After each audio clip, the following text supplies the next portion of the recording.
Обзор аспектов управления качеством в программах менеджмент и спорт в учреждениях высшего образования. I can't thank you enough for inviting me to come here to speak to you today, and I'd like to thank the Ministry of Education of the Republic of Belarus for inviting me, and also Magna Carta Business School from Oxford, who are jointly inviting me. So thank you very much for doing that. My talk today is a little different, maybe.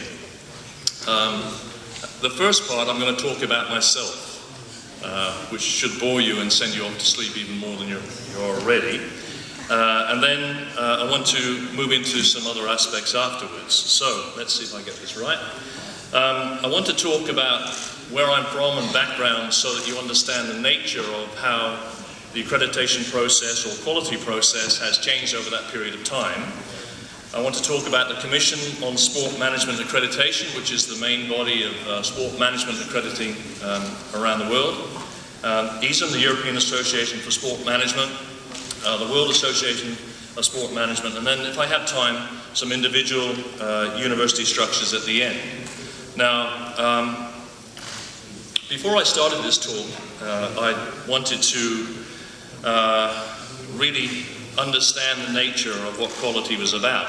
And so what I did was put all my talk into a word cloud, as I knew Microsoft were going to be here and I wanted to really take the mickey out of them a little bit. But what I did was put all of my words into a word cloud, and clearly management still came out of that as number one. So my discipline of sport management is geared directly into the management area. So many of the accreditation processes for the degrees and such like that we have are based and geared around management processes. I started teaching in higher education in 1986. In that time, you can probably work out how old I am, but in that time, there were no sport management courses anywhere in the world at all. Sports teams and international sport was run by ex-athletes who had little knowledge of business principles or little knowledge of teaching principles. There were only physical education courses taught in higher education institutions, so most academics of my age are from a physical education background. So because of the professionalization of sports at all levels, there was a need for strong professionals in the area. However, for years there was terrible, what am I trying to say? I'm trying to say it was really bad. The organization structure of courses were done by teachers who taught the same way in higher education as they did when they were teachers in school. So what came into being was a message which I want to put across to you all if I possibly can, and that message is that over time then, there was a change, and really the only constant in life is change. And if we don't understand the nature of change, and if we don't really get what change is all about, we can't do our job in higher education. Because our job changes daily, weekly, yearly, depending on the nature of government, depending on our university structures and the nature of our students and such like. So we're constantly dealing with change. The increased diversity in higher education provision, including the establishment of binary systems and the growth of distance learning. In some countries, there was a trade-off between the reduction of direct government control of higher educational institutions and the introduction of external quality assurance arrangements. There was an increase in some countries in the number of private private for-profit providers and regional developments, for example in Europe and South America, aimed at creating a higher education space. There was an ever-increasing internationalization of higher education, including the growth in cross-border providers and the need for the mutual recognition of qualifications and higher education credits.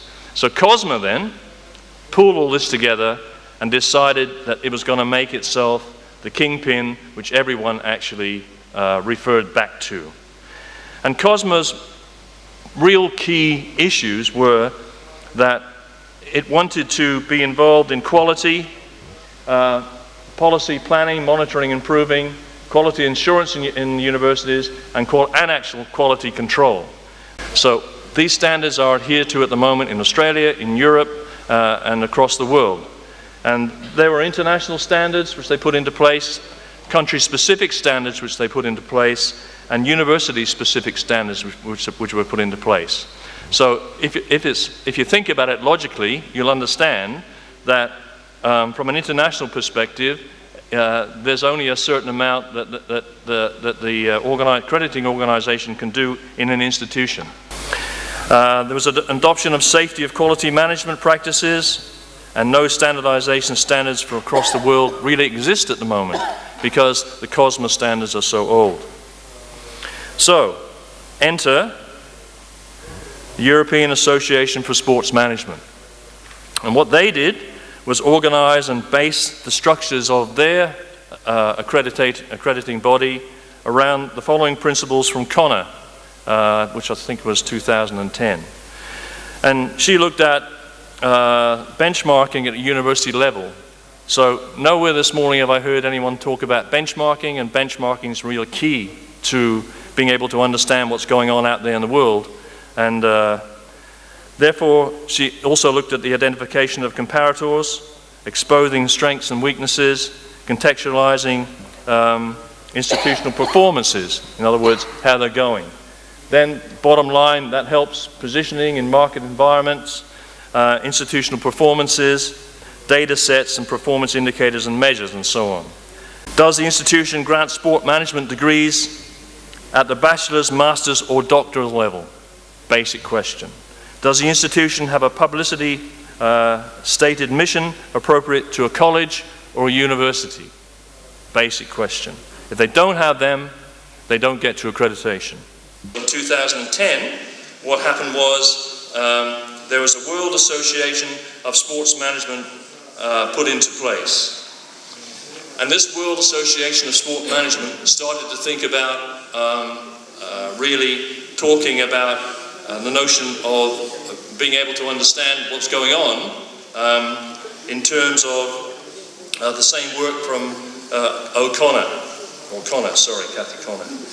And that included course design, course validation, course performance, course data and external examiner and student performance, course monitoring and improvement, staff development, course review. And as you can see, that was cyclic. So it went round and round until the actual system was awarded and instructions were awarded. So the core functions then of the World Association of Sport Management are to supply quality assurance, accreditation, and information to support that. So what they've done is supersede the American model, supersede the European model, and Europe, America, South America, Asia, Australiana, and Africa have all come together to join in this accreditation process for university degrees and for university institutions in the area of sport management, which makes it very strong. So, what were the quality essentials that they believed in, or they believe in? They believe in formal accreditation. They believe in quality relationships between people. They believe in quality recruitment of staff. They believe in shared values. But there are some problems, I feel, in terms of organizing quality. Problems relate to the too far continuum, what I call the too far continuum. So we've got a problem. We have freedom to do whatever you like, okay? Then on the right-hand side, we have every aspect of your work is scrutinized by someone, somewhere. But how far towards that over-management do we go with our quality assessment of universities and university structures? That's the question. What is the happy medium? And the happy medium, as far as I'm concerned, is not all the way to the over-managed side, but it's actually towards a new professionalism. There's a relevance then for ongoing professional development for all involved.